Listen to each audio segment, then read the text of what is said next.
বন্ধুরা, তো আমি চলে এসেছি রূপসী শপিং মলে কেনাকাটা করতে। তো আমার আবারও নতুন একটা ব্লগে তোমাদের সবাইকে সুস্বাগত। দেখো, রূপসীর বাইরের দেয়ালটাতে খুব সুন্দরভাবে কারুকার্য করা ছিল এই দেয়ালটাতে, তাই জন্য আমি ভিডিও বানাচ্ছিলাম। তো দেখো, এই হচ্ছে গোটা দোকানটা। এটা হচ্ছে রূপসী শপিং মল। তো আমরা ভেতরে চলে যাচ্ছি। দেখো, ভেতরে ঢুকেই দেখছি জামাইবাবু বসে আছে নিচের সোফাতে। তো জামাইবাবুর সাথে ওর দেখা হয়ে গেল, ও একটু কথা বলার লোক পেলো। আর আমি চলে গেলাম দিদির সাথে শপিং করতে ওপরে। তো একা একা কেনাকাটা করতে একদম ভালো লাগে না, তো দিদি এসে গেছে, আমার দারুণ আনন্দ হচ্ছে। তো আমার হাজব্যান্ডের সাথে কেনাকাটা এলে ও খুব বোরিং হয়, তো দিদির সাথে এটা প্ল্যান ছিল না, তবু দিদির সাথে হঠাৎই দেখা হয়ে গেল। তো দেখো, ওপরে চলে এসেছি। ওয়াও, ওপরের কাউন্টারে তো মানে শাড়িতে পুরো ঠাসা, এটা শাড়ির কাউন্টার। তো এখানে এসে আমি তো মাথাটা পুরো ঘুরে যাচ্ছিল, এত কালেকশান দেখে শেষ করতে পারছিলাম না। তো শেষমেশ আমি এখানে অনেক হ্যাঙ্গারেতে প্রচুর কালেকশান ঝোলানো ছিল শাড়ির। তো আমি সেগুলো একটু দেখছিলাম।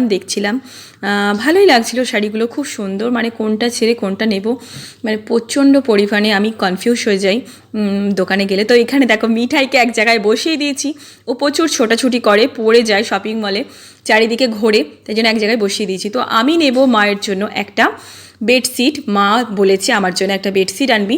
তো মায়ের জন্য একটা বেডশিট কিনতেই দেখলাম পিছনেতে আমার কাকার মেয়ে এসে হাজির। তো দেখো, তিন বোনে মানে তিন মূর্তিতে এসেছি শপিং করতে, মানে দারুণ ব্যাপার। কিন্তু কারোর সাথে কিন্তু প্রথম থেকে প্ল্যানিং ছিল না, দিদিও হঠাৎই এসছে আর বোনও হঠাৎই এসছে। তো শাড়ির কালেকশান দেখতে দেখতে আমি অবাক হয়ে যাচ্ছিলাম। তারপর বোনের দিকে একবার চাইছি দিদির দিকে, মানে ওরা কি নেবে ভেবে পাচ্ছে না। দিদি বলছে কোনটা নেব, এইটা নেব না এটা নেব, আবার বোনও ওই রকমই করছে। তো আমাকে বলছে, বল তোর তো হয়ে গেল, তুই তো বেডশিট দিচ্ছিস, তোর তো শাড়ি চুজ করার ব্যাপার নেই, একটা সুন্দর দেখে বেডশিট দিয়ে দিচ্ছিস, তুই তো ঝাড়া হাত পা হয়ে গেছিস, এবার আমাদেরটা একটু চুজ করতে হেল্প কর।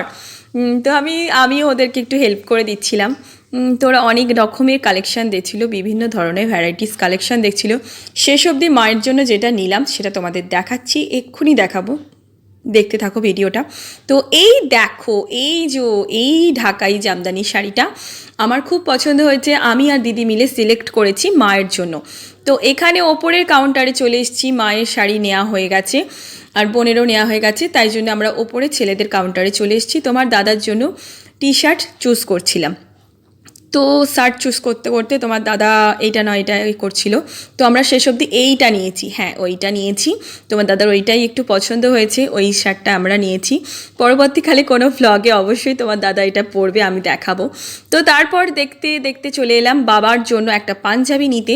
তো বাবার জন্য একটা পাঞ্জাবি নিতে চলে এসেছি। তো এই কালারটা আমার খুব ভালো লেগেছিল, তো এই কালারটাই শেষ অবধি বাবার জন্য আমি নিলাম। ওখানে দিদিরাও কিন্তু ওদের সমস্ত শপিং কেনাকাটা করে নিয়েছে।